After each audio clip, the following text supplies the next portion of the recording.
আসসালামু আলাইকুম। নূর কিচেনে সবাইকে স্বাগতম জানাই।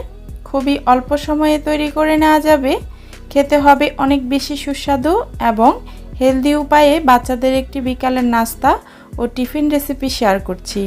এই নাস্তাটা সব বাচ্চারা খুবই পছন্দ করে খাবে। তো নাস্তাটি তৈরি করার জন্য প্রথমে 1 কাপ পরিমাণ আটা নিয়ে নিলাম।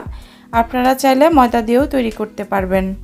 তো এখানে দিয়ে দিলাম সামান্য একটু লবণ আর 2 টেবিল চামচ পরিমাণ চিনিটা দিলে নাস্তাটার টেস্ট অনেক বেশি ভালো আসবে।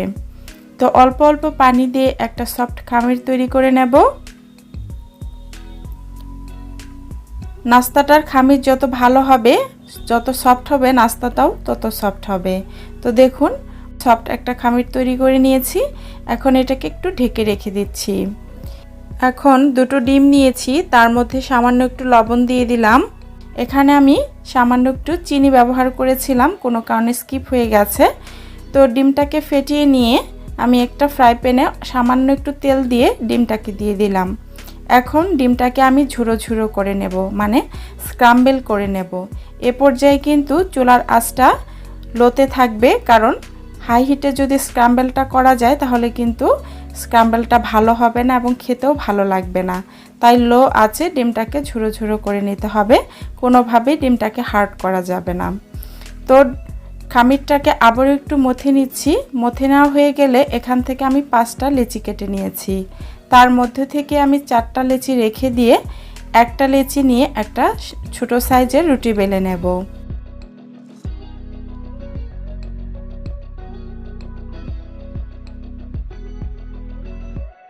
তো ছোট সাইজের একটা রুটি বেলে নেওয়া হয়ে গেছে। এখন যে ঝুড়ো করা যে ডিমটা রেখেছিলাম সেই ডিমটা দিয়ে দিলাম। দিয়ে দিচ্ছি মজরেলা চিজ। আপনারা চিজ ছাড়াও তৈরি করতে পারবেন, তবে যেহেতু বাচ্চারা চিজ খেতে খুবই পছন্দ করে তাই চিজটা দেওয়ার চেষ্টা করবেন। তো ডিম আর চিজটা দিয়ে এখন রুটিটাকে ফোল্ড করে নিচ্ছি। ভালো করে একটু সিল করে দিতে হবে। যেগুলো বাচ্চা ডিম খেতে পছন্দ করে না, আপনারা চাইলে এভাবে নাস্তা তৈরি করে তাদেরকে দিতে পারেন, খুবই মজা করে খাবে। তো আলতোভাবে রুটিটাকে আবার একটু বেলে নিচ্ছি। তো এভাবেই আমি সবগুলো নাস্তা বানিয়ে নেব। তো সবগুলো নাস্তা আমার বানিয়ে নেওয়া হয়ে গেছে।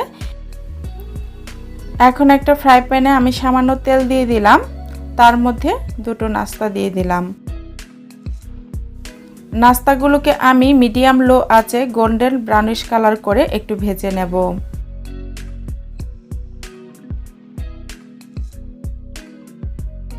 তো চুলার আঁচটা কিন্তু অবশ্যই মিডিয়াম লোতে রাখবেন, না হলে কিন্তু কালার সুন্দর হবে না এবং পোড়া লেগে যেতে পারে।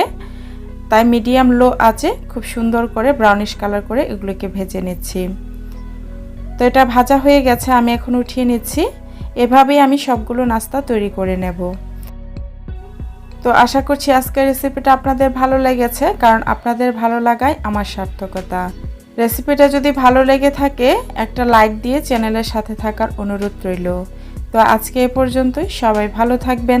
আল্লাহ হাফিজ।